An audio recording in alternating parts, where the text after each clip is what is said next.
Good evening, everybody. Welcome back to the Hotspur Hood. How was the intro? Whenever I start, gets a bit sketchy, the intro on my side. But I'll go back and it's all right. So whenever I start, it seems to go a bit funny in the intro. Let me know. Let me know if this stream's a little bit dodgy. Should be okay. Lots to get through. Lots of questions. Get your questions in. I will try and respond best I can. I always enjoy these streams. Live solo stream, my only one I do a week. I can give my wholehearted point of view on Spurs goings on and over the week without playing devil's advocate, because that's what I have to do on a Tuesday. You know, we get quite a few people on a Tuesday. I'm playing devil's advocate. I'm the host, so I can't always give my full and frank views, but I can tonight. I also get the opportunity to interact with you lot at home. So as I said, get your questions in. Before we get going, please subscribe, like, hit the notification bell. We got super chats on as well. All those things really do keep the channel rolling, keep the channel moving and going forward. Views and likes are a little down this month, so please don't forget to hit that like. As I say, I'm not doing too many lives right now. 2 lives a week, one with guests, one not like this. Quite a few short vids, but I will be doing a 12-hour charity live stream in a few weeks' time. The plan is it will be on a Sunday match day, so yeah, it'll be sort of a preview, watch along, reaction all in one, and lots of other content with different hosts, Arsenal fans, Spurs fans, and it's for liver disease for Stephen Featley, who passed away this week, the earthquakes and what have you. Yeah, the multitude of deaths in Turkey. So get the notification bell on. As I said, we'll have lots of guests for that.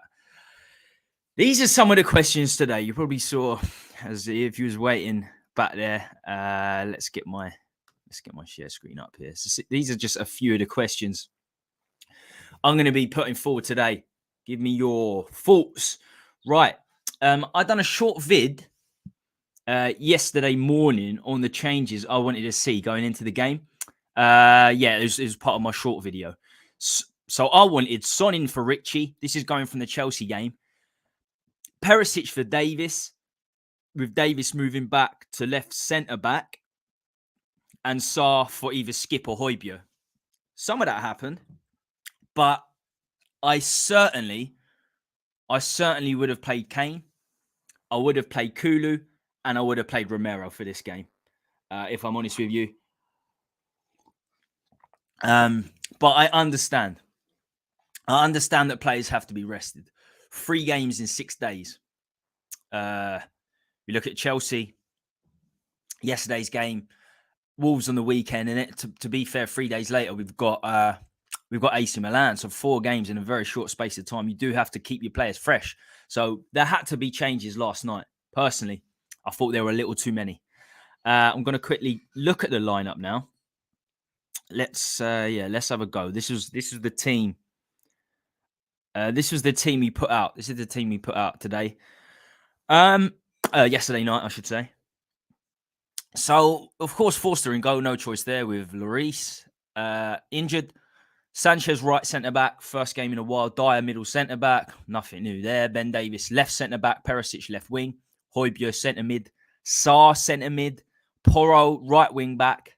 Yeah, right wing-back Porro, left wing-back Perisic. So I got my wish in terms of Perisic coming in.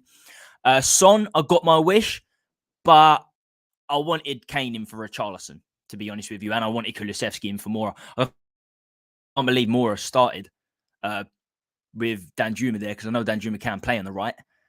That goes to show the complete pointlessness of the Danjuma signing, quite frankly. And the names underneath were the subs that came on for the players, all in the second half, all pretty late. So, yeah, you did have Kane did come on for Richarlison later on, Kulusevski for Mora, Skip for Sarr, and Danjuma for Porro. So we did make changes through the game. So, yeah, it's not the lineup I wanted. We made some poor decisions in January. As I just said, as we just touched on, the Danjuma signing was completely pointless. Lucas starting showed this. 2.5 million loan fee. I understand it was for Danjuma with a 27 million pound optional fee. Cheap, but we know for a fact he will not be returning. He will not be returning this season, Danjuma. Like Longley, there's absolutely no chance we're spending 27 million pounds on Danjuma. He's something like a relegation battling team would get in. In fact, a lot of the relegation battling teams wouldn't touch him. Poor signing. Secondly, the Porro deal. We missed a whole month. He missed a whole month. He had his second start yesterday. He didn't look terrible. People say he looked terrible. The team as a whole were just bang average. He would have had an extra month to settle had we signed him in the first week when we showed interest. But now, we got him final day of the transfer window. And the only reason we signed him was because I believe the fans went mad on social media. So Levy had to, the fact that we were chasing him for that long, and it looked like the deal was done. It was done, and then it was finished. Then Levy was forced to get a plane over there to Lisbon or whatever and complete the deal himself. 31 days. The guy hasn't had time to settle at all. To be fair to Emerson, he's done all right recently. I'm gonna touch on that for sure. So yeah, all the changes were necessary. Okay, 2 clean sheets against West Ham and Chelsea. Is the defense improving? Before we get onto that, I just want to have a look at the chat. We got some people in the chat. Let's go through the messages. What's happening, Tommy? What a joke we were last night. Abhorrent performance. That's a great way of summing it up. It was abhorrent. What's the point, FC? WTP. How you doing, my friend? I'm okay. I'm not surprised by what Spurs do. The intro to, yes, you're a big fan of the synth. I love it. Big up, Tommy. Elias, how you doing, my friend? Elias Krishan, streaming lots himself lately. Fantastic streamer. Daniel Levy and Enoch have been scamming the fans for 23 years. 23 years, 46 transfer windows. Stream is fine. I don't know. On my computer, the intro always is a bit jerky. But when I go back, it seems to be fine. So, yeah, thanks for clearing that up. A lot of love between the chatters. Where's the money in the cups? There's no money in the cup, so we always put the top 4 in Champions League TV money as first priority. We signed just enough quality to get by. I agree. Levy knows Kane will more than likely drag us over the line to make top 4. He might not be there too much longer, however. Levy will milk Kane until he's 35. Well, he's only got 18 months left on his contract. Less than 18 months. He'd be an idiot to re-sign. Stranger things have happened. Romero and Emerson should have played. I think Romero certainly should have played. How many miles do you run a day, Tommy? Is that a question? I don't run every day. I used to, but I'm early 30s now. I used to run every day for about an hour a day. But probably 3 or 4 times a week, 45, 50 minutes. I get on my bike as well. I'm lazy. I get on my inside bike now. When you get older, it's just the way it goes, you know. Levy doesn't want us winning because it raises the expectation of the fans. There's no money in the cups. Only the Premier League and Champions League TV money is of value to him. I agree. Big up, Tommy Hotspur. What's happening, my friend? Shambolic team selection. Was it Stellini? Was it Conte? When is the last time we genuinely went for a league title? Posh was luck, as Levy never expected him to do so well. That's why we never backed him. Porro was good last night. He's getting a feel for it now and learning to gel with the team. 31 days. He would have gelled a lot quicker if he got him in the first week or even the second week. But chin up. We'll get fourth again next season. Stay on the positive, mate. We're fourth this season. We're going to talk about that. I don't think we're getting it. Right. 2 clean sheets. Defense is improving, right? No. That's rubbish. West Ham were 18th. Clean sheet against them. Chelsea 10th. 3 centre-backs. We had 3 centre-backs up against 1 striker in both games. Antonio, who's been terrible. I think he's about 33 now as well. And Havertz for Chelsea. So I've seen the defence and the players in this defence for long enough to know that it's complete tosh. Rubbish. Awful. And before that clean sheet, we lost to Milan. You can lose to Milan even though they won one game in 8 going into that before they beat us. But the week before that, the previous Premier League game conceded 4 against Leicester. So 2 clean sheets mean nothing. This defence is not improving. I've seen this defence. I've seen the players in it for long enough to confirm this. The Sheffield United goal last night, everyone stood there. We had 7, 8, at least 7 of our own players in the box. Just sort of holding their arms behind their back. No communication, no organisation, no leadership. We just throw as many defenders back as possible. And in a way, that's what we got to do because we got a weak defence with 3 centre-backs. We're still this bad with 3 centre-backs. It's hard. It's hard to get your head round. And it shows why we don't play with 2 centre-backs. If you play this bad with 3 centre-backs, imagine how it would be with 2 centre-backs. I like Romero, and he should have played last night. But imagine him in a 2 centre-back system with how aggressive he is. And we know Dyer can't play in any system, centre-back or defensive midfield. But in a 2, he truly is awful. We didn't lose. Yeah, we didn't lose because Romero wasn't there. We've lost plenty with Romero in the side. And he certainly has his weaknesses. To really see what Romero is made of, because I do think he's a quality player, we need to see him against with at least a half-decent right wing-back and middle centre-back, because he's had Emerson to his right and Dyer as middle centre-back for his 18 months at Spurs. So to see what he's really made of, we need to improve there massively. 2 clean sheets out of the last 5 doesn't mean Dyer and Emerson have improved. Davis is decent, no more than that. The player we wanted to compete with Davis, Langley, our only centre-back signing in the summer, is an average player himself. He was definitely the guy that we signed to compete with Davis because he's a left centre-back. Is he better than Davis? Probably not. I think they're both the same quality, if I'm honest. And that's what you get when you sign players you have no intention of keeping. And we have no intention of keeping Langley. We know that because there's no optional fee. When it comes to our defence, it's simply a conversation of who is the shittest. You could do a tier list. You could do a tier list, and it's just who is the shittest. It's as simple as that. We're that bad back there. Right. At the end of each point, I always get in a chat to hear what people are saying. We were talking about Poch. Was good last night. Chin up, buddy. Dyer got down one knee to propose to the opposition striker. What a donkey. Does it all the time. He's more interested in getting his arms behind his back and putting his knee down to propose. He got married recently, didn't he? So maybe he's addicted to putting his knee down. But we've seen it for a long, long time. Doesn't engage.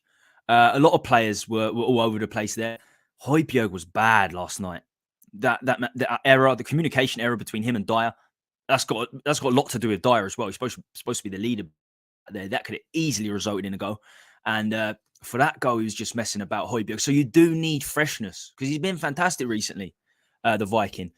But you need to change things around because, you know, the players get burnt out. And I saw that last night with Højbjerg. That's what you have to rotate. We don't have the depth. We simply do not have the depth to rotate.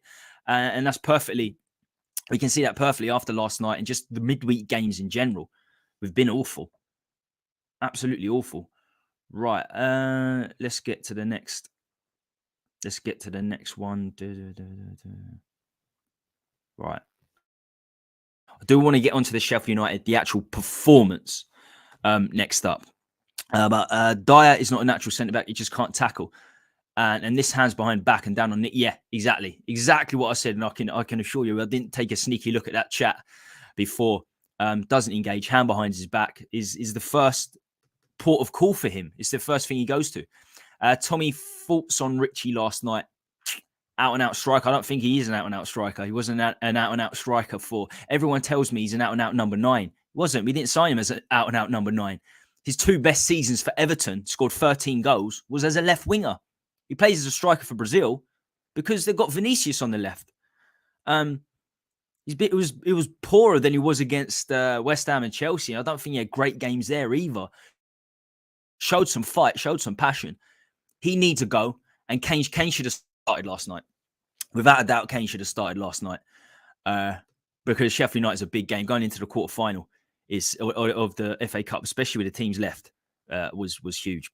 But as a few have already said, it's not a priority in no way, shape, or form. ENIC out 100%. ENIC out, Levy out. They got to move. Let's talk about new ownership with Levy in charge. That's definitely not going to happen if we ever get a new owners in charge. If we do, they're 100% not keeping Levy. That is trolling. That is trolling to the worst degree, probably by Levy Inners to say Levy could stay with new owners. That is not happening. Richie out. I have a feeling that Eric Dyer is our new centre-back for next season, given the fact that he's getting a new contract. Is our new centre-back for next... Oh, right. So he's the next centre-back signing for next season. Captain as well. If Kane and Lloris might not be there next season. Lloris definitely not. I don't think Kane will either. So we lose the 2 captains, which means Dyer will be the captain too. Wonderful. Richie out, Danjuma in for Wolves. I think we are getting cheap Ndika on a free. Typical Levy, won't pay for high quality. Yes. Hey, Adrian Lawrence and Adam McFarlane. Love. Lots of love between the chat. That's what I want to see. If the game ain't going his way, Richie starts soaking and loses interest. I've seen this. He has a right attitude at times and sometimes he doesn't. It's as simple as that. What's the point, FC? You sure you're a yid? 2 centre-backs, a keeper and a cam in the summer and get rid of the shit. And a cam in the summer and get rid of the shit. It depends what formation we play. If we play with 2 at the back, we're definitely not going to sign 2 centre-backs. So things change if and when Conte goes, and I'm pretty sure he will be. We'll probably go back to a manager that plays with 4 because the majority of managers play with a 4, so 2 centre-backs. If that's the case, then we may only need 1 centre-back and use the money for other positions like fullback, goalkeeper, because we know there's a limited pot when it comes to Levy. There's a limited amount of money we can spend, very much so. Potter would have been a better fit than Conte for us. I don't know, because we finished 6th and 7th with the previous managers before Conte, and then we finished 4th, and we're still 4th now. It depends what you wanted. It depends if you're going for a new manager next season, a project manager without Kane and some of the experienced players, then Potter's your guy, not Conte. But Potter wasn't available, I don't think. When we signed Conte, I don't think Potter was doing that great for Brighton. We'll see. Look, next season, Potter will probably be available. So who knows? We could get him. Even Tuchel. We love Chelsea, ex-Chelsea managers. I've been saying for a while, we're going to go project next year. And maybe in 5 years, we can compete for Champions League again. Maybe for a title down the line. Because if we lose Kane, it's not going to happen for a very long time. I'll take Thomas Frank. If I had an option right now, I'd take Thomas Frank. Maybe take Tony. Maybe take Raya. Because we need a striker and a goalkeeper. Although Tony may not be able to play because this betting scandal is not looking good. Richie is a left winger and his average is about 11 goals a season. For us, average is a lot worse. People see him play as a number 9 for Brazil and think he's a number 9. And he played a little bit of number 9 last season when Calvert-Lewin was injured. He had a terrible season with Richarlison up until the last 2 months. I mean, Everton stayed up through the skin of their teeth, through Gordon, mostly Anthony Gordon. And Richarlison played well here and there. Gordon was the main guy. Hope some Richie Levy Doobie fan is Richie Lovey Doobie fan is listening to this. Richie scores goals against very poor teams when playing for Brazil. He's a very average player. And let's face it, if you win the Copa America in South America, of course it's a big deal. But outside of Argentina, did Brazil really have any competitors? You got Chile, Colombia. Colombia start with Mina and Davinson Sanchez as centre backs, and that's probably one of their biggest. That's probably one of their biggest competitions. Uruguay are okay. They're not what they were with Suarez there.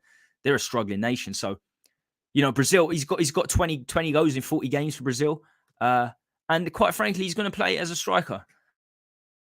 They don't have many strikers to choose from, Brazil. And he's not getting on the left with Vinicius there. I think his best position is on the left wing. We signed him as a left winger. He only really performed for Everton as a left winger. Dyer on the bench next season. This is the thing. I don't want Dyer in the squad because we get new manager after new manager. And when Dyer's there, he looks like a good proposition to put in your team because he's probably a leader off the pitch. He's been there for 8 years. He knows everyone. He's a familiar face, speaks numerous languages. So when a new manager comes in, they think, oh, this guy's 6'2". He's not terrible. I'm gonna put him in the first team. But every manager loses patience with him down the line. Pochettino lost patience with him in centre midfield and put Winks in there for the entire final season. The Champions League run, Dyer didn't play at all. He was fit. Winks was playing when we got into that final. So Poch lost his. Poch didn't start him. He sort of Dyer lost his way under Poch and Jose Mourinho. When Jose started, he was first team. Towards the end, Rodon came in for him. Joe Rodon was, before Mourinho got sacked, Joe Rodon was his man. He played 4 or 5 games in front of Dyer. And Dyer was, Mourinho's playing a back four with 2 centre-backs. Even worse. Even in a back 2, he really is bad. He can't go hiding in a back 2. He can go hiding in a back 3, like he is at the moment, because you've got 2 centre-backs to cover. With him back there, you're in big, big trouble. So he's always been dropped. Conte dropped him at Christmas for 1 game, didn't he? But to be fair, we really don't have any other centre-backs to play as middle centre-back. Davis is a natural left-back. Tanganga's only really played for us at full-back. So the other centre-backs we have are ultra-aggressive. The only one that's prepared to stay deep is Dyer. That's why he gets in the team. But it's the other side. It's the other side of the coin with Dyer when it comes to staying deep. He stays so deep, he refuses to engage. And that's his biggest problem. I don't know what he excels at. Players have something. Even the average players like Dyer excel at something. I don't know what he excels at. He's not a leader. His heading's poor. As soon as he comes up to against an attacker, his heading's poor. When it's a free header, of course, he's okay. Positioning terrible. On the ball, not great. I don't know. Tanganga and Sanchez out and 2 in. Sanchez has to go. If you play 4 at the back, Ben Davies probably has to go because he can't play as a left back anymore, Davis. So we're going to need huge, huge recruitment in the summer. But we know we won't. We'll sell 3 or 4. Hopefully, we'll sign 3 or 4. 2 of them will be youth players, no doubt. 1 will be free. We've already signed a free Turkish goalkeeper from Fenerbahce. Hi, from Leicester. Yes, David, what's happening? I hate being right. I said if we make more than 2 changes, we would lose to Sheffield United. Richie's a number 10 for Brazil and looks half decent. Sorry, number 9. And he does look half decent, but that is in a very limited Brazil squad. And he's got great players around him as well, which always helps. Adam McFarlane. I'm a Tottenham fan, not a Yid. I have Jewish friends and love them. But why would you ask such foolish questions? Stop trying to make trouble, mate. We're all Spurs fans. We're all Spurs fans. But it's good to debate and it's good to have fire with each other. That's what I want to see. I want to see a bit of fire, as long as it doesn't get personal. We've got lots of different views in the Spurs fan base. Very divisive, and good points on either side. I'm as far Levy out as you can imagine anyone to be now. Never used to be. If Dyer's getting a contract, that tells me he will be there. During the World Cup, it was everyone was saying about Dyer getting a new contract. That's the only thing people were talking about. in a World Cup, we should have been transferred because we got Danjuma and Porro final day of the season, final day of the window. Instead, we were focusing on giving Eric Dyer a 4-year contract. What's happening there? Defenses win titles, yet Levy will spend 50 million on a shit striker, but won't put the boat out to get a top centre-back. Levy's a total failure, 100%. Are you a Levy lover? Way too many changes last night. 2 would have been enough. Bad decision-making. Should have been minimal decisions and kept the momentum going. Big up, Wayne. How you doing, my friend? Because you keep slagging the team off, what do you expect with these owners? Again, Richie's a number 10 for Brazil. And Brazil play a lot of dross opposition. Levy, Enoch out. Yes, I'm with you. I think we're all on the same boat, to be fair, a lot of us. Quiet. Daniel Levy be delighted that we are the cup. Sanchez a car crash. Bambi are nice. His concentration. Physically, he's good. Sanchez. Physically, he's very good. He's quick. But he's very quick. I remember a couple of years back, he was second quickest in the team. It's crazy. And believe it or not, he started as a striker before he went to Ajax. But you wouldn't think so because his touch is terrible. Concentration, horrible. Yeah, he looked good in his first season, but we'll be lucky to get £10 million for Sanchez. His value carries on to drop. Carries on dropping. He's absolutely useless. We all want the right thing for our club, but with these owners, you might as well bang our heads against the wall. Let's move to the next one. Just to remind everyone of the topics we have. We've gone through the first. We've gone past the first. We've gone to the first 2. We're only on the first 2 so far. Please make sure you smash that like if you haven't already done so. Really, really does make a difference. And of course, subscribe and hit the notification bell. All those things, all those little things are free and it really helps the channel grow. Okay. Next up, number 3. I'm going to delete these as they go. It makes life a lot easier on my interface here. So, Sheffield United, deserving of victory. So, we're talking about the performance in depth now. Not that there's a great deal to talk about. It was a normal Spurs performance, to be quite honest with you, in both halves. Normal in terms of what we've seen this season. It was the same performance sort of against West Ham, Chelsea. We weren't great in those games. We were all right. They were shit, quite frankly, West Ham and Chelsea. They've been terrible all season. Sheffield United, good form in the Championship, second. The game could have gone either way. The lack of hunger and the lack of attitude, crap I'm seeing all the time, is exactly that. It's crap. Every loss isn't down to attitude, as some want you to think. The running was there. The fight was there to a certain extent, but no organisation, no leadership, and most importantly, no quality. I don't think Sheffield United play well. They contain the threat, and we're probably they were rubbing their hands with glee when they saw Kane not starting. We should have started Kane, and we should have started Romero. When they saw that, they must have been rubbing their hands with glee because it's the only real quality we have in the team is Kane. He makes Son look the player he is, time and time again. He came on in the second half, probably should have scored an equaliser. But you cannot critique Kane in any way, shape or form. Next season, without him, which I've said time and time again, I think we will be, wow, that's going to be a struggle. So looking at the last 8 now, with Grimsby, Burnley and Blackburn making it to the quarterfinals. There's every chance we could have drew them and had every chance to get into the semi-finals then. And yeah, that's what happened. Sheffield United drew Blackburn at home. We'd have had Blackburn at home. Oh my. What have we done? What have we done here? This could have been our first FA Cup trophy since 1991 when I was 2 years old. You can work out my age from that. Yeah, it's safe to say I don't remember that. It's safe to say I wasn't into football at that time. Although I was born in Tottenham, yeah, I was 2 years old. I did not know anything about that. So we could have been in the last 8, easily could have been in the last 4, and the other teams. The other teams around us, this was winnable, absolutely winnable. The latter stages of tournaments and cup competitions in general, you need a level of depth. If so far this season, if you look at the cup competitions, we went out to Nottingham Forest, Earlier on this season, first round of the Carabao Cup, we went strong. Went with our first team, knocked us out. I think it was 2-0. Easy victory for them. We won 3 out of 7 games in the Champions League so far.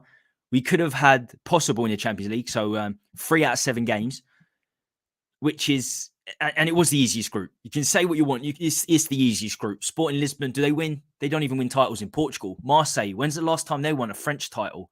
Were French champions in the 90s. And Frankfurt, Bundesliga.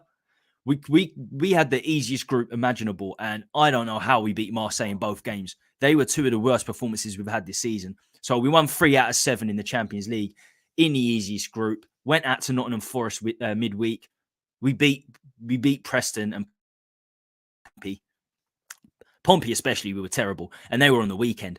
What this suggests to me is that we don't have the depth to play 2 games a week, and it's been perfectly represented this season. And we go out to Sheffield United last night, midweek too. The first team defense isn't there, but the depth for the rest of the team isn't there either. AC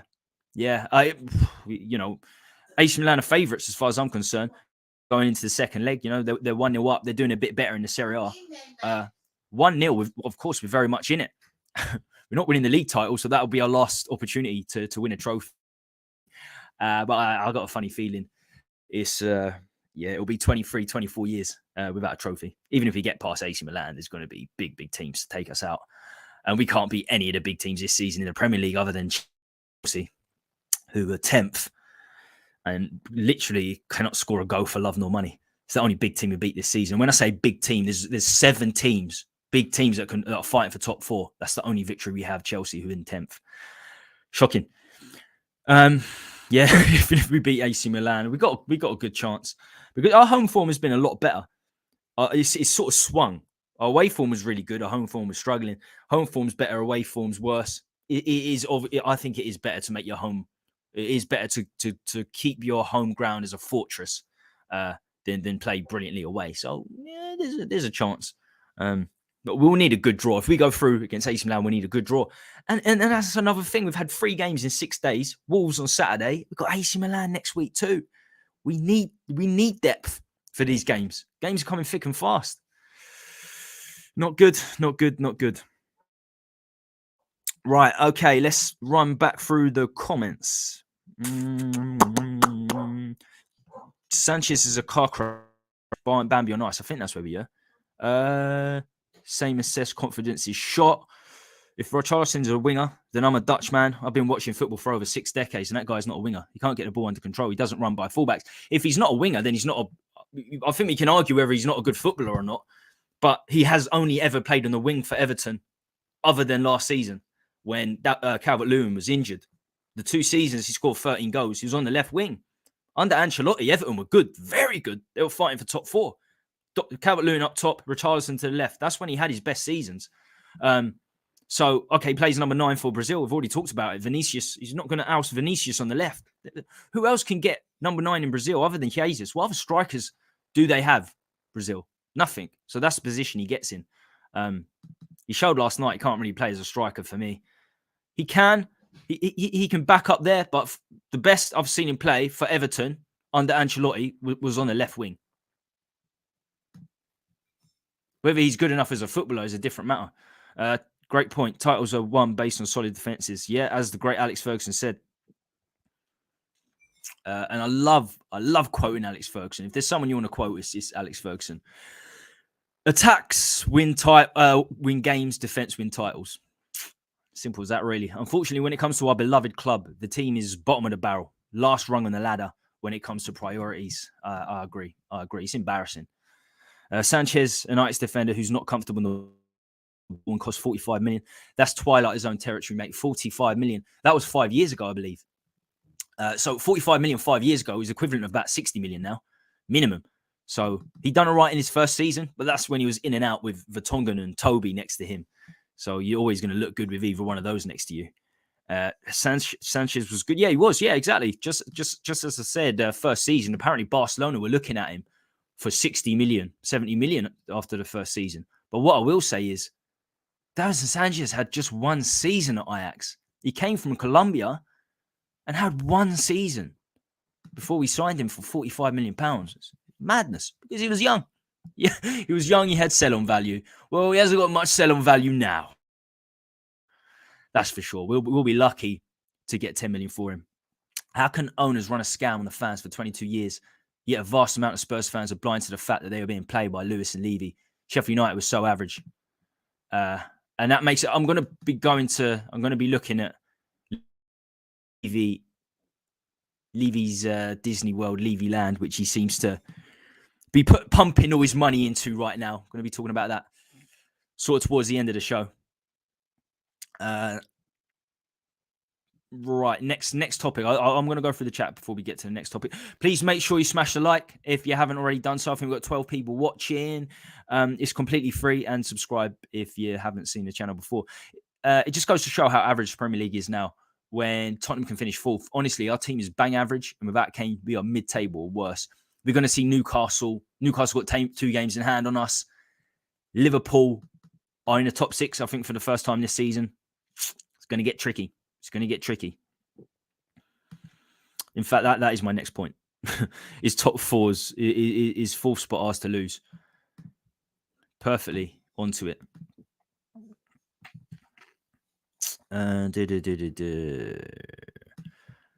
That's why Daniel Levy's PR machine costs over $1 million a year, because its function is to brainwash the majority of fans, and it works. As much as I love Kane, I do not think we are playing players. Do we not think we are playing players in wrong positions to accommodate him? Remember when he was out injured? We looked so much more fluid.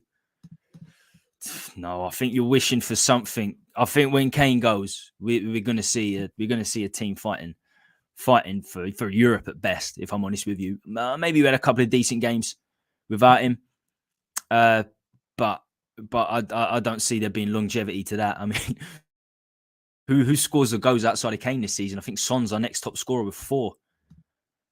Woolwich B team would have beaten them last night. Arsenal win 4-0 against Everton.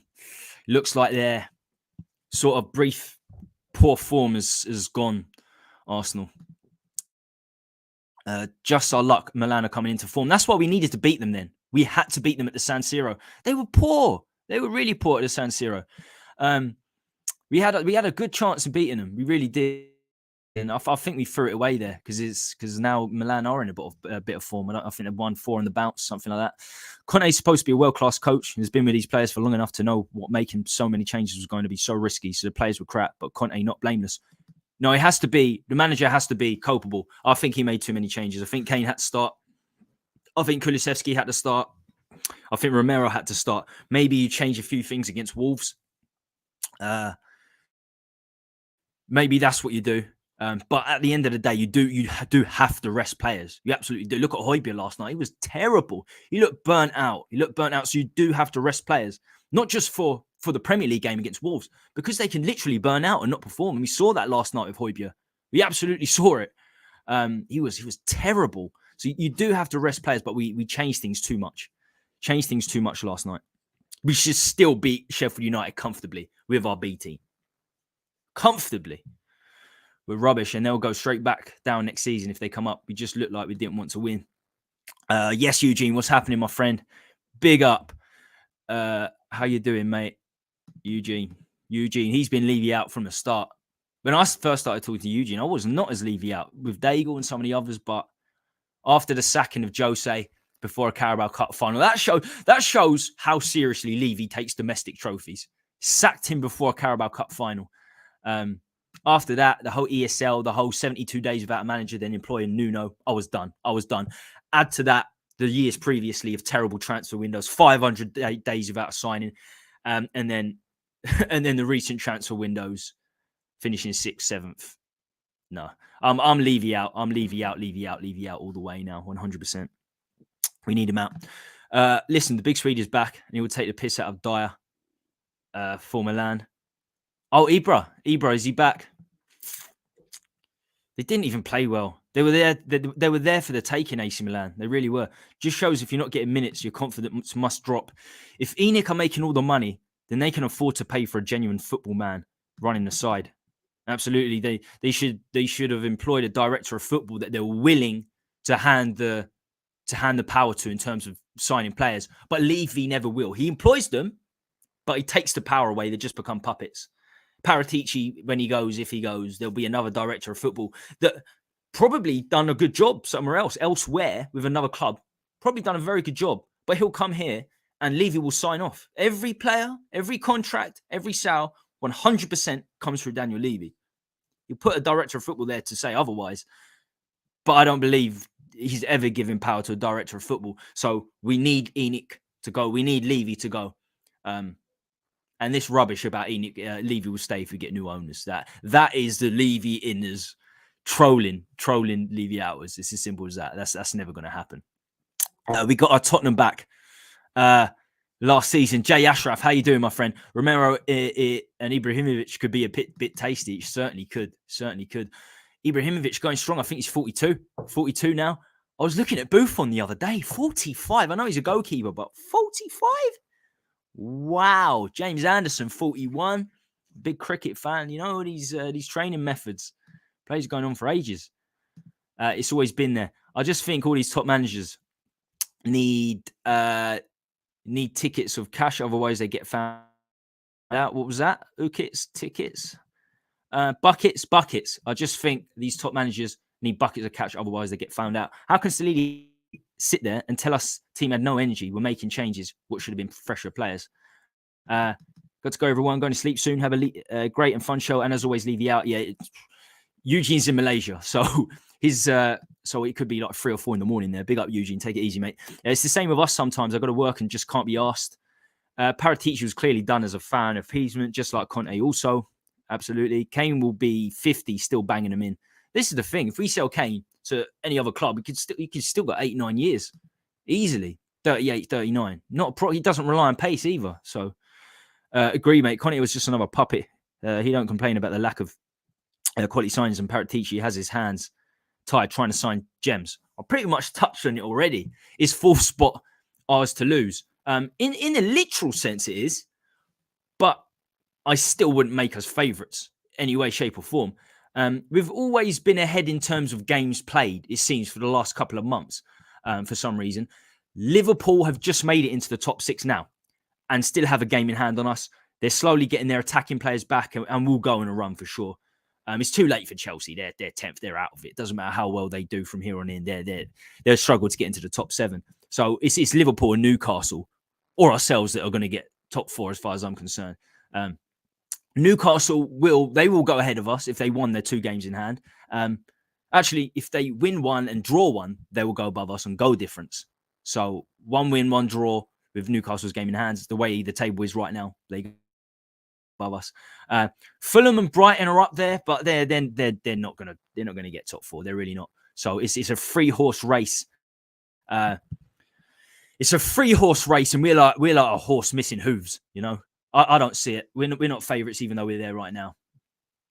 We're not favourites at all. I remember this time last season when we looked at the fixtures, we were front runners, because I tell you what, the fixtures coming up are relatively easy games. Famous last words when I say relatively easy games, but we had it similar last season. We lost to Southampton, West Ham, Brighton, I think, on the bounce, outplayed by those teams. We handed 4th to Arsenal at that point. Then they handed it back with aplomb. So that's how we sneaked into 4th last season. Our next 4 league games look favourable on paper. Wolves, Saturday, then Nottingham Forest, then Southampton, then Everton. That's our next 4 games. However, only one of those games are at home. And as I said earlier, our away and home form seems to have shifted. So we're struggling away, as most clubs do, struggling away more than we are at home. So 3 away games out of the 4. As I say, I don't make us favourites at all. If I was a betting man, I'd say we're not going to finish top 4. But I said that last season we did, so who knows? who knows? As bad as this football is to watch, and it is bad to watch, I don't think any other manager, maybe one or 2 others, would have got us into 4th last season with this defence. And I don't know how we're 4th now, to be honest. I really don't know how we're 4th now. I don't know how Conte's done it. I honestly don't know, because we've played so bad. The football's been so poor. It just goes to show that. It just goes to show that And you can say what you want about Conte, but the guy's won 6 titles. He won the only title Inter have had in the last 12 years.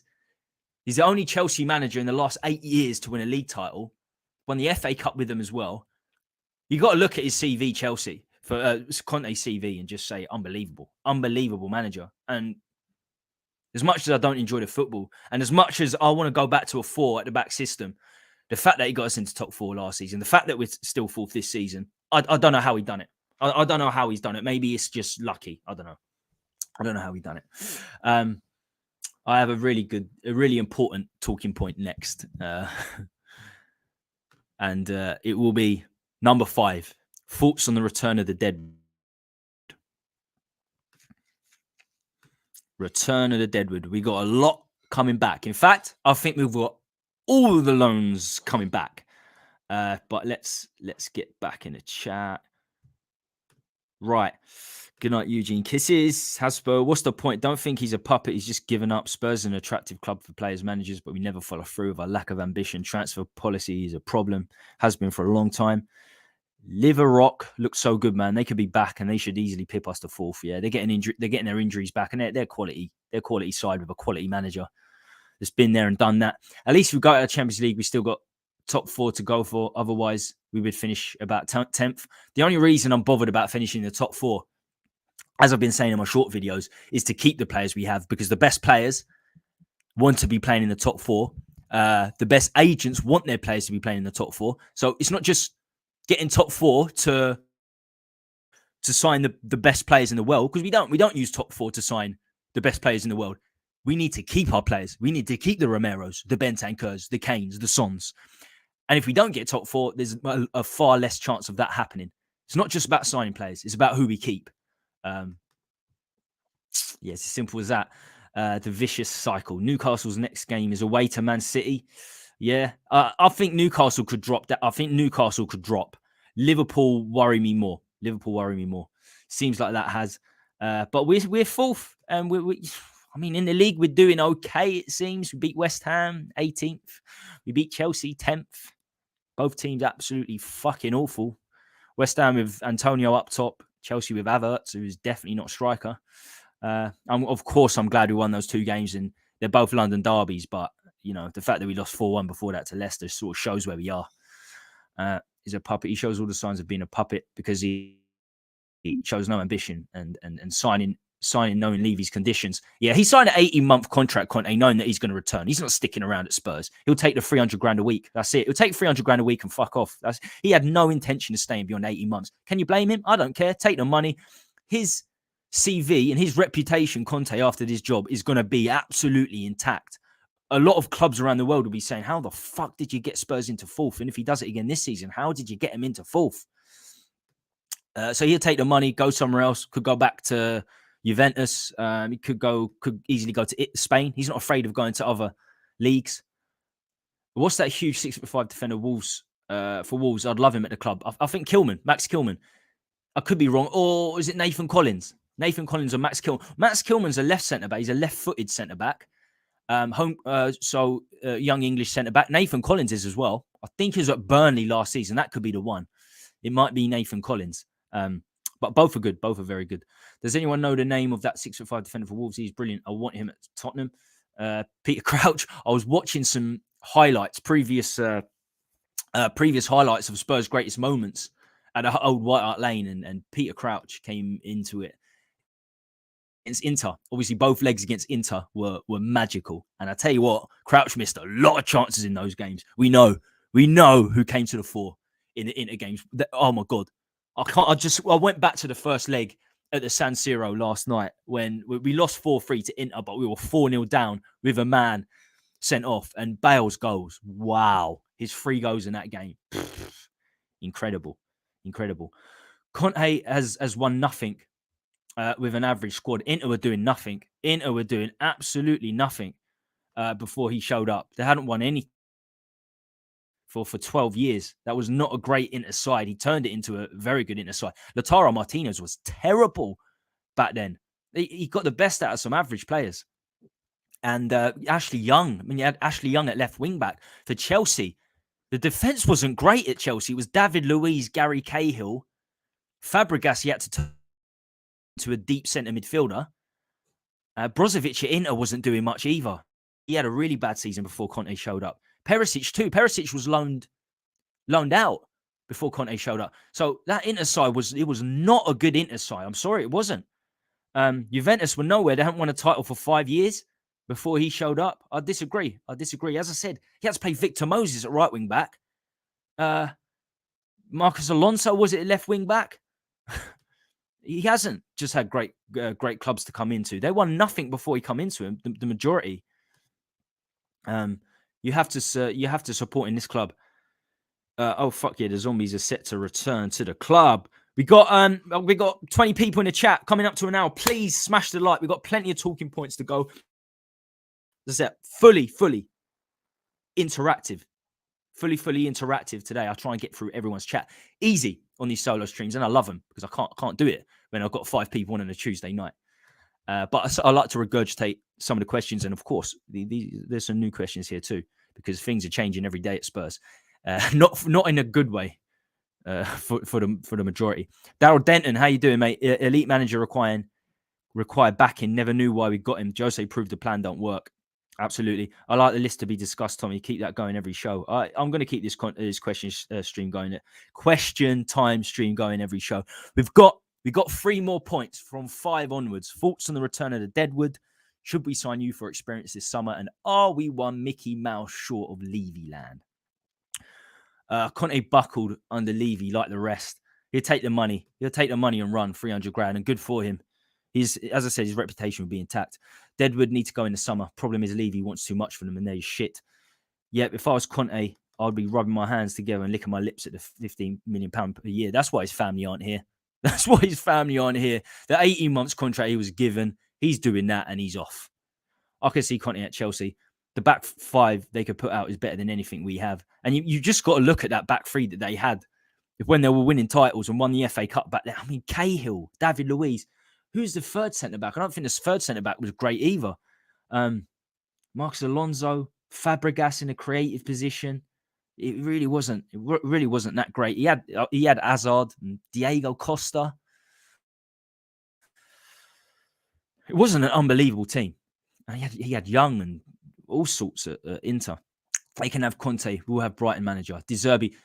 I think I'd put Thomas Frank in front of De Zerbi because De Zerbi's only been around 6 months. Done a good job in. Was it Greece? He done a good job in. So I like De Zerbi, but I think Thomas Frank 4 at the back. You could nick Raya. You could nick Mbemo, who I think is very good. Tony even, although this betting scandal seems to fucked him. Didn't Conte sign 10 players in one window at Inter? Perhaps, but he still had to integrate them. He still had to integrate them, and they gave him the power to sign the players he wanted. That's the key. They gave him the power to sign the players he wanted. I'd imagine something we're not prepared to do. Fair enough. We could say Conte's had better ownership, better directors of football to do his job with. I think that's true. I think that's definitely true. Thoughts on the return of the Deadwood. Let's get this off now. We know where we are. We are not selling a single bloody soul from the players we loaned out. Some of them have optional fees. Some of them do not. If 1 or 2 have less than, say, a £5 million optional fee, perhaps we would sell them. But I'm pretty sure everyone is £15 million or above in terms of what the clubs they're on loan to have to pay.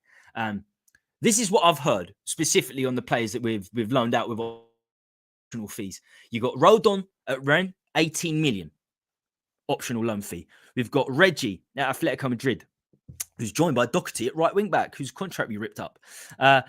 Reggie's is £20 million. We paid 30 for him. Lo Celso is £25 million at Villarreal. So yeah, Lo Celso's optional fee, £25 million at Villarreal. He's really not had a good season. Lo Celso done all right, 6 months at the end of last season for Villarreal, but he's been poor this season. Ndombele, 17 million from Napoli. He looked like it was the most we could, the one that we could most likely get money for was Ndombele at Napoli because he was doing all right, but he's just become a waste of space. The Napoli fans hate him. Spalletti hates him because he's just thrown his toys at the prams, putting lack of effort into game time again. So we won't be getting anything for any of those players. As far as I know, Spence, Winks, and Gill don't have options to sign from their respective loans. Gill went to Sevilla, Winks to Sampdoria, who seems to be playing really well now. Spence to Rennes, who's not doing so well out there. But they don't have options to sign. I know Winks definitely doesn't. I remember that story at the start of last season. Most people were surprised because I think Levy values Winks something crazy like £25 million, which is definitely not happening. So that's 7 players coming back. Then you have Scarlett, Parrott, and White, who are no spring chickens. I mean, White and Parrott are 21, 22 now. So, they'll be coming back too. Scarlett's still young. Got 10, 11, 12 players coming back. And I don't think we can sell any of them. I really don't.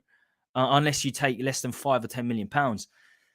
The Deadwood coming back is a reality and a worrying one at that. Yeah. So back in the team, we'll have some toxic players, like Dembele certainly is. We'll have him around the training camp, some useless players, and some on very, very high wages, which will prevent us from signing new players. We know it will with Levy.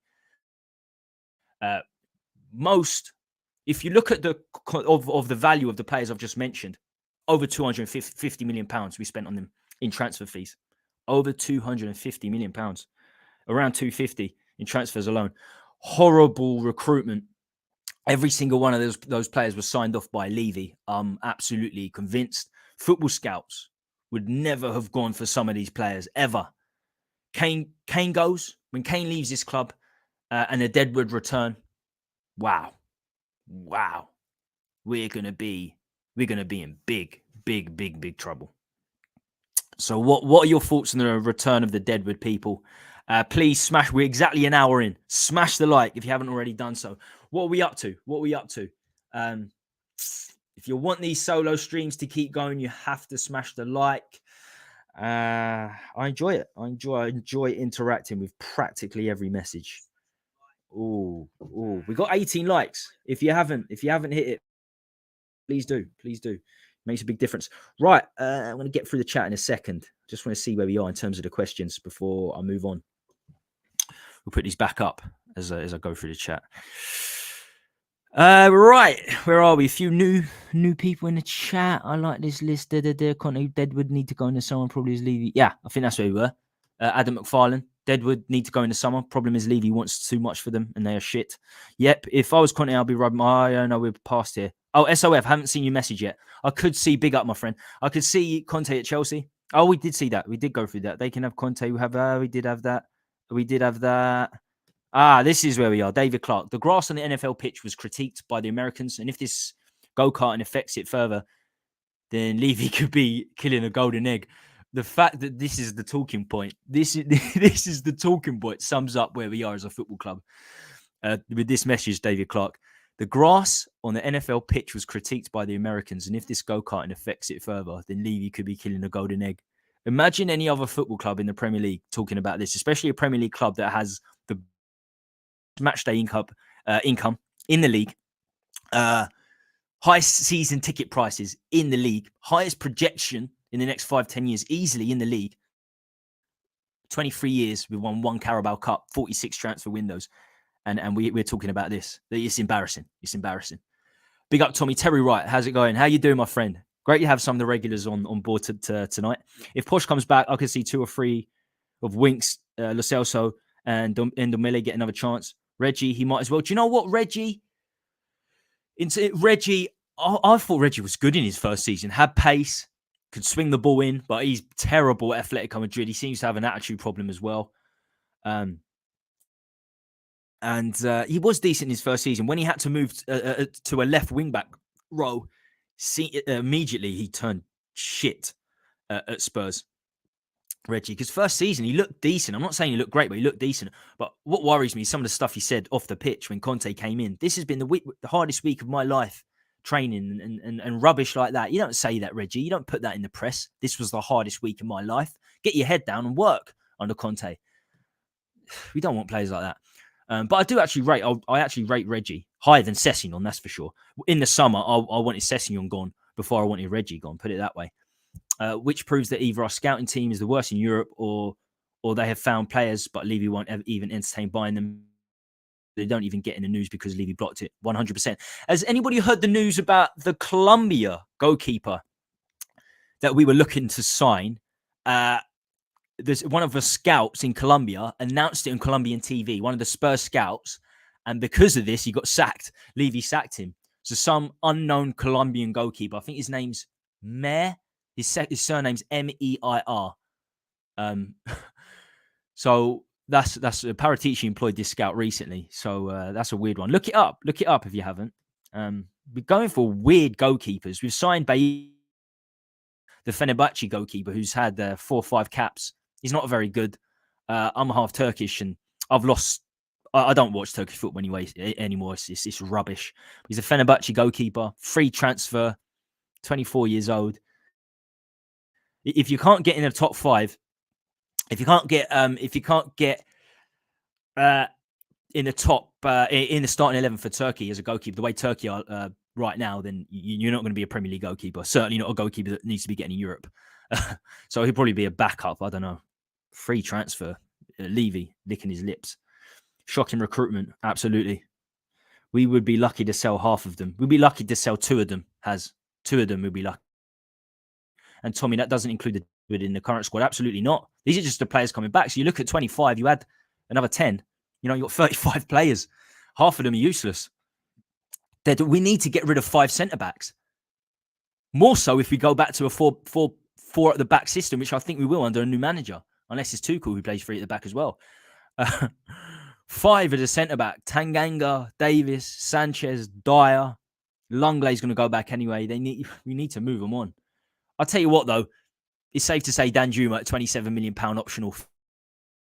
Doesn't even get in last night over Lucas. And Lenglet will not be signing, so we'll lose them 2 out of the squad. I suppose that's 2 players you lose. But then you get Gil, who's never going to make it in this league. He's 8 stone wet through. He might be all right in Spain, never making it in this league. £35 million we give to Gil. 70 grand a week we give to Gil. We've got that coming back. Deadwood Zombies coming back means a limited transfer budget along with the announced signings of Absolutely. Exactly. That's one of the biggest stumbling points, one of the biggest problems. They're raving about Winks in Sampdoria, and I'm being truthful. I watched some highlights of him play, and he's been absolutely brilliant in some of the games. But that is the Serie A. And to be fair, he's been injured half the season. If he's looking good and we get money for him, then I'm all for it. But there is no optional fee. There is no optional fee agreed on Winks. True, I see a lot of Spurs Twitter accounts raving about Winks. That's just another distraction story after we lose a game. Cicero came from Colombia, if I'm not mistaken. Now he's a top player. The Brighton boy. There's always great players that come out of South America. I mean, every country, there's some fantastic players. I mean, I look at when I watch Diaracito play, I think he's magnificent, and he's still not really one of the best European clubs. There's a lot of players for Uruguay, Colombia that are good, but we've got to say overall, that it's the nations in South America are weak. If you can't get in the top 5 goalkeepers for Turkey, then you are freaking Turkey. The way Turkey are now, back in the day when we had Rustu and Volkan, we were decent, but that Turkish keeper is a good keeper. Come back this time next season so you can apologise to me about this guy. He's all right of what I've seen. Back up for the Turkish national team at 24. Free transfer. Yeah, I don't think he's our number 1. Hugo Lloris, 150 caps? If he didn't retire for France, he'd still be France's number 1. I don't think Bayinda, the keeper we're signing on a free, would get into the top 10 of French keepers, if I'm being honest with you, from what I've seen. Plus, in the summer, we have 3 players here on loan, which will be counted in the calculations for next season's player recruitment. All this is making me more and more depressed. It truly is. It truly is. Right, next up, should we sign youth or experience this summer? Not that it's going to change things, but I want people's say on this. I want people to give their say in the chat. Again, we've got 20 people in the chat now. Please hit the like. It does make a difference. I'm only doing 2 streams a week now, live. One on Tuesday, which is with guests. One Thursday or Friday. Today it's a Friday, of course. Thursday, I should say. Last time it was a Friday. Question time. solo, completely interactive. And then I'm going to be doing a lot of short vids every morning. The mornings I'm not streaming, very, very short vids, 7 minutes, 10 minutes. So your notification bell on. And these live streams are going to be pretty rare on the channel now. So please smash the like if you haven't already. Through COVID, I was doing 4 or 5 a week. It was madness, absolute madness. Just depressing now. just depressing. I can only be depressed twice a week live. That's basically what it is. Should we sign youth? Should we sign youth for experience this summer? So actually, yeah, we've actually signed a player in the Fenerbahce keeper, 24 years old. To answer the question in itself, we need to go out and out experience this summer. Signing younger players simply hasn't worked, and we've got enough younger players. Hopefully, Udogie comes back. Udogie's actually, I forgot to mention Udogie. He's coming back. So he'll come back and he'll probably be in the first team. That means we have to get rid of Sessegnon and Ben Davies, because I'm telling you now, we're going back to 4 at the back next season. So Ben Davies will be left back. We'll have 4 left backs. Will we get money for Davies? He signed a 3-year contract. So he probably won't want to go anywhere. Some of the contracts we hand out, fucking disgraceful. So we have to go for experience in my eyes. Casemiro has been outstanding. People went mad about that, saying they've overpaid. But look, £60 million for a 31-year-old. He's changed Man United in that centre of midfield. Chelsea's Thiago Silva, 38 years old, still killing it for Chelsea. I was with many Spurs fans when I saw him going off at 0-0. I was delighted, because that guy, whenever he plays against us and just in general, he's a real baller. We need to go with out and out experience, even if it costs money. Even if it costs 15, 20 million pounds. The news in January when we were looking at Malinowski, I don't rate Malinowski, but if we're looking at him, and Conte and Paratici, they know him pretty well. They know Serie A players pretty well. If they were targeting him, which it seems like we were for 6 months, went to Marseille on loan instead, we wouldn't pay £12 million because he was 29 years old. 29 years old. Man United pay £60 million for Casemiro. I'm not saying pay £60 million, but get experienced players in. If it costs 20, 25 million, if they haven't got sell on value, we need experienced players. Sick of going with the youth.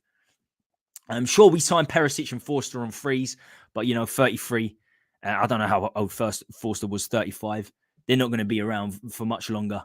I think Forster's going to go. I think Forster's going to go this season, at the end of the season. He's actually come in and done all right. But the fact that we signed this Turkish goalkeeper and we're looking at other goalkeepers means surely that we're bringing 2 in, which means 2 have to go out, Lloris and Forster. I don't know. I hope we don't just have this Turkish keeper as number 1. We need to go for Oblak. We need to go for Raya, one of those players. Hopefully Oblak, because he's a classy goalkeeper, and we have good relationship with Atletico Madrid. I keep hearing we have a good relationship with them. We sold Trippier to them. We sold Doherty. We gave Doherty to them for free. Reggie's there. We seem to do business with Atletico Madrid, so hopefully that will help us. But I think it's because his contract's running out, Oblak. He'll have a lot of offers. He'd be the dream keeper, to be honest with you. So where were we? Yeah, I mean, as I said earlier, I was watching some highlights of the big Spurs games over the years, mostly with Yo, Redknapp, and Poch at the helm. Look, take me back to White Hart Lane. Give me a 30,000 capacity stadium all day long. It hasn't improved us with this new stadium. In fact, we've regressed. The only thing that's improved are the bank balances of Levy and Enoch, quite frankly. Even more so now as Levy has announced a wage rise. Not for any players, but for himself. Giving himself a new contract, a pat on the back for being a tight ass. Wonderful. There's a really dumb section of the fan base that refuse to blame Levy, or only blame him in part. We lost 4-1 to Leicester a few weeks back. Sheffield United knocked us out of the FA Cup. All the big teams this season have smashed us, apart from 10th place Chelsea last weekend, a team unable to score a single goal, quite frankly. Again, as I said earlier, it's not simply the hunger or attitude that's letting us down. It's the lack of quality. The sheer lack of quality. And I saw that against Sheffield United. We made too many changes, but the players that come in weren't good enough. And we still ran hard. I think the players gave it their all. Just nowhere near good enough to play 2 games in a week. Or 3 games in a week. It's going to be 3 games in 6 days with Wolves on Saturday. No defence, no quality, no chance. Right. That was going to be saved for this, but I was so annoyed that that I kept it, that I had to rush to it. But this is what we're facing, people. This is what we're facing. This is the news that came out this week. Levy World. Skywalk rated number 1 on TripAdvisor. This is what we found out. Go-kart / Formula 1, whatever that means. Hotels. We already know about the concerts, the cinema. Oh, the chairman's wage rise was actually released this week as well. It's no coincidence that it came after beating 2 London rivals. If we lost those games against West Ham and Chelsea, none of this would have been released. Wait for positivity on the pitch, then we release this information. If you're an idiot, if you're a Spurs fan and you're an idiot, you'd fall for this. But the Spurs fans that have seen this time and time again, do not fall for this. It's a ploy, it's coincidental. Once you had the concerts and everything else, we're no longer a football club. We might as well be Disneyland. That seems the direction we're heading in. Yeah, there's a really section of our fans. I want to keep this up as I go through the comments for the final time. Right. I always lose where we are because... oh, no. That Turkish keeper is good. Plus, in the summer, we have... Whoever the next... here we go. Soft. Whoever the next manager is, Decky, Porro, will get counted to spend 100% like Romero was last season. Yeah, exactly. And Kulusevski, remember? We haven't signed Kulusevski yet. He's more than all right. He reminds me of Pat Jennings, saving with his feet as well as his hands. On one-on-ones, he's outstanding. Where did you see this, David? In the Turkish league? Or the 4 caps for Turkey? Because I can tell you now, I'm Turkish and I don't watch the Turkish league the last 3 or 4 years because it's fucking terrible. So he's actually, people talk about him like he's a good keeper, but to come into the Premier League, supposed to be fighting for top 4? Nah, not for me. No way. Even if he has looked good, in Turkey, it's the Turkish league. The reason we have lots of deadwood is very clever from Daniel Levy, who made sure that he'd have an excuse not to be able to sign players. There's that and the fact that his recruitment has just been terrible. I think he wanted more out of the players, of course, because he wanted to resell them too. I don't think they worked out as badly as he anticipated they have. But I can see what you're saying. I guarantee that we might only sign no more than 4 players in the summer. I remember the dark days when we didn't sign a player for 4 or 500 days under this ownership, under the same ownership. Sign experience so they can help the youth at the club evolve, develop and progress and be good enough to get to the first. Absolutely. You want players to look up to. There used to be like apprentices and experienced players that helped them out, used to like clean their boots and stuff like that. I loved that back in the day. I love those stories. So that's not going to happen these days. But just to give them a shove and say, you've got to do this to improve. Don't spend too much time playing fucking Minecraft or whatever the bullshit Ali plays and some of the other guys play. Put the work in. What experienced top players will want to come, especially if Kane is leaving and Conte goes. The thing is, you can get experienced players at 32, 33 on freeze. So you actually can. We need a right balance. For me, we don't need to sign any players less than 22 this summer, though. No players less than 22. Nothing wrong with, as long as they go into the underage team so they can earn their way up to the main team. If Poch is manager, I don't have a problem with young players. He's good. He's a project manager. He was good in 2014 when he came in because he was fresh. He didn't have any baggage. The teams around him were nowhere near as good. Let's face it. Klopp. I don't think Klopp was at Liverpool when he took. No, he wasn't. They had Rodgers. Man City had Pellegrini. Arsenal were nowhere. Newcastle were absolutely nowhere. I think they were in the next league. So Man United were not great at all. So you had Chelsea and Leicester winning titles. That Chelsea team under Conte, believe it or not. So 2014 was a different time. It was 10 years ago. Pochettino has that baggage now. So I think even if it was a younger man, even if it was younger players, I don't think Poch could come in and do the job. Too much baggage with the same. He was sacked. He would be looking over his back, treading on eggshells. bad idea to get Poch. But we need a manager that can work with younger players, because I think Kane's going to be gone, Lloris is going to be gone. We're going to lose our experienced players. And for me, I've said it, Thomas Frank, get him in. He reminds me of a 2014 Pochettino. Fresh ideas, play forward at the back. That's where we have to go next. Might be a decade till we get back into the Champions League. That's, I've almost sold myself to that. That's the way it's going to be. If Levy ends up with 32 players, Levy won't be buying anybody because he won't cancel contracts and be paying their high wages. So we are stuffed. It's a matter of time. The only way we're selling on Ndombele and Sanchez probably is when their contracts are up, when their contracts run out. Although they'll probably play 3 games and we'll renew their contract. They'll have 3 good games for Spurs and we'll renew their contract. How we renew Davis' contract to 3 years and looks like we're going to renew Dyer's is beyond me. Big mistake. Absolutely. You go back to my streams from ages ago. One of the very best shot stoppers in the Premier League. They stole him for £10 million. Still saying the club see Austin as a realistic option in the future. He spoke to a few people at the club. Depends who the next manager is for sure. I love Still, but that's bollocks. Austin is not. Austin is there as a homegrown talent to fill the homegrown quota in the third space. Whiteman has more chance than Austin. I could be wrong. I don't see it. I don't see it.